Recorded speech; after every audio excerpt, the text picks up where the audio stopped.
চাঁদপুরের মেঘনা নদীতে শাহ সিমেন্ট কোম্পানির 18,500 বস্তা সিমেন্ট সহ লাইটার জাহাজ ডুবে গেছে।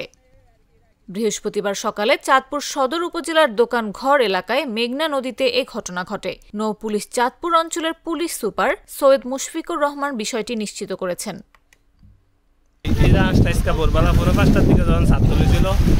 আরেকটা জাহাজ ছিল, তো দুটা জাহাজ এক লগে ছাত্র একটা আরেকটা লগে বাড়ি খেয়ে তলাটা ফাইটে গেছে। তলাটা ফাইটে যাওয়ার পরে একটা যে মাস্টার জাহাজ মুসকানে ডুবে যাবো, এই কারণে মাস্টার তাড়াতাড়ি করে কিনারের দিকে চালিয়ে দিয়েছে।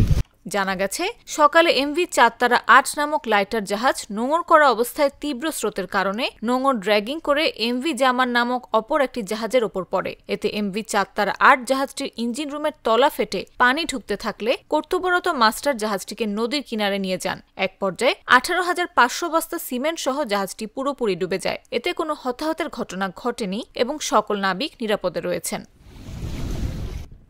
ইব্রাহিমপুর এলাকার নৌকার মাঝি আব্দুল কাদের জানান, ভোরবেলায় এই ঘটনার পরে আমার নৌকা করে জাহাজের মাস্টার সহ 8 জনকে পারে নিয়ে আসি। তারা সকাল 9টা পর্যন্ত নদীর পারে থাকলেও পরে চাঁদপুর সদর মডেল থানায় জিডি করা যায়।